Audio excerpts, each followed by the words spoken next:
एक रात मैं अपने कमरे में सोया हुआ था, तभी आधी रात को मम्मी के कमरे से मुझे कुछ आवाज़ सुनाई दी और जब मैंने वहां जाकर देखा तो मेरे मामा मेरी मम्मी के साथ यानी कि अपनी बहन के साथ। नमस्कार दोस्तों, मेरा नाम सोनू है और मेरी उम्र अभी 21 साल की है। मैं पढ़ने में बहुत अच्छा हूँ, जिस वजह से मेरे घर वाले मुझे पढ़ने के लिए बहुत छूट दिए हैं।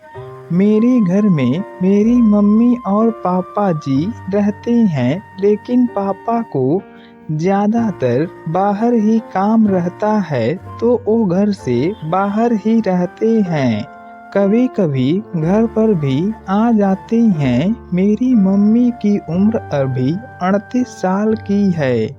मेरे घर में मेरी एक छोटी बहन भी थी जो अभी 10वीं में पढ़ती है और हमारे साथ मेरे मामा जी भी रहते हैं, क्योंकि मेरे मामा की जॉब इसी शहर में लगी थी जिस शहर में हम रहते हैं। क्योंकि घर में गार्जियन कोई नहीं था, इसलिए पापा ने मामा को यहीं रहने को कहा था, जिससे कि हमें किसी भी चीज की कोई समस्या नहीं थी। मेरे मामा मम्मी से छोटे थे और उनकी उम्र करीब 28 साल की रही होगी। मेरी मॉम का नाम श्वेता है और वो एक गृहिणी और संस्कारी महिला हैं। मम्मी हम लोगों का बहुत ही ज़्यादा ध्यान रखती थी और टाइम से हमें पढ़ने भी भेजती थी। मेरे मामा जी हमारे साथ ही रहते थे और उनकी अभी तक शादी नहीं हुई थी। ये उस समय की घटना है जब मैं ग्रेजुएशन का पेपर देकर घर में ही रहता था। क्योंकि जैसा कि मैंने आपको पहले ही बताया था कि मेरे पापा हमारे साथ नहीं रहते थे, वे ज़्यादातर काम के सिलसिले में बाहर ही रहते थे। कभी कभी जब उन्हें समय मिलता था तो ही घर आते थे। घर में सिर्फ हम 4 लोग ही रहते थे। एक दिन की बात है, सुबह के लगभग 8 बज रहे थे। मेरी बहन अपने स्कूल चली गई थी और मैं बाहर एक्सरसाइज करने के लिए गया था। मैं जब घर पर आया तो मैंने दरवाज़ा खटखटाया, लेकिन मुझे कोई भी रिस्पॉन्स नहीं मिला। मैं 5 मिनट तक वहीं खड़ा रहा, लेकिन किसी ने दरवाज़ा नहीं खोला। फिर मैंने ज़ोर से आवाज़ लगाई तो मेरे मामा ने दरवाज़ा खोला। मैंने कहा, मैं कब से दरवाज़ा खटखटा रहा हूँ, आप लोग दरवाज़ा क्यों नहीं खोल रहे थे? तभी मामा बोले, मैं अपने कमरे में सोया हुआ था तो नींद लग गई थी, इसलिए मुझे आवाज़ नहीं सुनाई दी।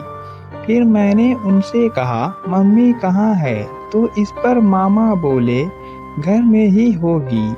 इतना बोलकर वो वहाँ से अपने कमरे में चल दिए। फिर मैंने देखा कि मेरी मम्मी अपने कमरे से आई, वो कुछ थकी सी लग रही थी। मैंने बोला, मॉम आपको क्या हुआ? तो वो बोली, कुछ नहीं बेटा, अभी नींद से उठी हूँ ना, इसलिए। फिर मैं भी अपने कमरे में जाकर पढ़ाई करने लगा और लगभग आधे घंटे के बाद हमने नाश्ता किया और नाश्ता करके मामा अपने ड्यूटी पर चले गए और घर में सिर्फ मैं और मॉम ही बचे थे। हम दोनों टीवी देख रहे थे तो मॉम बोली, बेटा तेरा रिजल्ट कब आएगा? मैंने कहा, मॉम हो सकता है अगले महीने के आखिरी सप्ताह तक आ जाए। फिर वो बोली, अच्छा तू ठीक से पढ़ाई कर रहा है ना, क्योंकि आगे चलकर तुम्हें बहुत बड़ा अधिकारी बनना है, क्योंकि ये मेरा सपना है। मैं बोला, मॉम आपका सपना मैं ज़रूर पूरा करूँगा। इसी बीच हम दोनों ऐसी ही बातें कर रहे थे, तभी मैंने बोला, मॉम आज मामा इतना उदास क्यों लग रहे थे, क्या हुआ था उनको? मॉम बोली, पता नहीं बेटा, हो सकता है उसे कुछ काम की चिंता होगी। हम दोनों माँ बेटा ऐसे ही बात कर रहे थे, तभी मॉम की एक सहेली का फ़ोन आ गया। मॉम ने उनसे हाल चाल किया तो मम्मी को मिलने के लिए मार्केट बुलाने लगी, क्योंकि वो मार्केट में आई थी।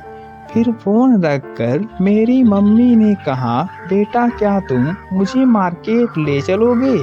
चलो तुम भी उधर घूम लेना और मैं तेरी रेशमा आंटी से भी मिल लूँगी। फिर मैंने कहा, हाँ मॉम, चलिए चलते हैं।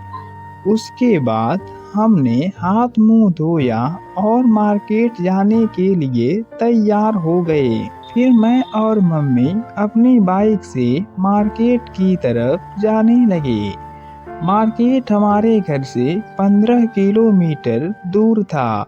लगभग आधे घंटे में हम वहां पहुंच गए। फिर मम्मी की सहेली से मिले।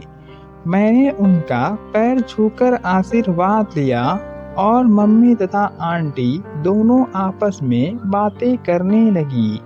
मैं भी उनसे कुछ दूरी पर होकर फ़ोन चलाने लगा, लेकिन उनकी बातें मैं आसानी से सुन सकता था। आंटी बोली, और श्वेता, जिंदगी कैसी चल रही है? मेरी मॉम बोली, मेरी तो बहुत अच्छी चल रही है, बस समझ ले कि किसी भी चीज की कमी नहीं है, तू अपनी बता। तो आंटी बोली, मेरी भी ठीक चल रही है। फिर आंटी बोली, तुम्हारा भाई तो तुम्हारे साथ क्रिकेट खेलता ही होगा। इस पर मॉम बोली, अरे यार, जब तू तो सब जानती ही है। अच्छा ये बताओ, तुम्हारे बच्चे कैसे हैं? आंटी बोली, सब ठीक हैं। दोस्तों, आंटी की बात सुनकर अब मैं सारी सच्चाई जान चुका था। इस तरह वो दोनों आपस में परिवार की बातें कर रही थी, तभी मेरी मॉम मुझसे बोली, बेटा चलो, अब हमें भूख भी लग गई है तो कुछ खा लेते हैं। वहाँ से हम रेस्टोरेंट में गए और हम तीनों ने खाना खा लिया। उसके बाद आंटी वहाँ से अपने घर चली गई और हम दोनों माँ बेटा अपने घर आ गए। शाम के 4 बज चुके थे। जब हम घर आए तो हमसे पहले ही मामा आ चुके थे। मम्मी घर जाते ही नाश्ता बनाने लगी, तभी सिलेंडर का गैस खत्म हो गया। अभी तक नाश्ता भी नहीं बना था, खाना की तो बात ही छोड़ दो। और हमारे पास अभी कोई एडवांस में सिलेंडर भी नहीं था, तो मॉम ने मुझसे कहा कि बेटा जाओ सिलेंडर भरवा दो। मैं सिलेंडर को गाड़ी पर लेकर एजेंसी जाने लगा। लगभग 15 मिनट बाद मुझे ख्याल आया कि मैं गैस का रिफिल और पासबुक दोनों घर भूल गया। फिर मैं वहां से तुरंत घर के लिए वापस जाने लगा। मैं जब घर गया तो घर का दरवाजा बंद था, इसलिए मैं खिड़की के पास गया तो अंदर का नज़ारा देखकर दंग रह गया। अब मेरा शक यकीन में बदल चुका था। मैंने देखा कि मेरी मॉम और मामा दोनों क्रिकेट खेल रहे थे, इसलिए मैंने उनको बुलाया नहीं और वहां से मैं चला गया और बाजार से बिना पासबुक के ही गैस ले लिया। फिर जब वापस मैं घर आया तो गैस किचन में रख दिया। मॉम बोली, बेटा तुझे गैस लाने में इतनी देरी कैसे हो गई? मैं बोला, मैंने उनसे सच्चाई नहीं बताई और कह दिया कि मॉम मार्केट में जाम लगा था, इस वजह से देरी हो गई। उसके बाद तो मैंने कई बार उन्हें देखा, लेकिन मैं कुछ भी नहीं बोलता था। इस तरह से मेरा परिवार काफ़ी खुशी चल रहा था। मेरी मॉम भी काफ़ी खुश थी और वो हमारा ख्याल बहुत ही अच्छे से रखती थी। हमारे परिवार में सभी लोग बहुत ही ज़्यादा खुश थे और पैसों की तो कोई दिक्कत ही थी नहीं।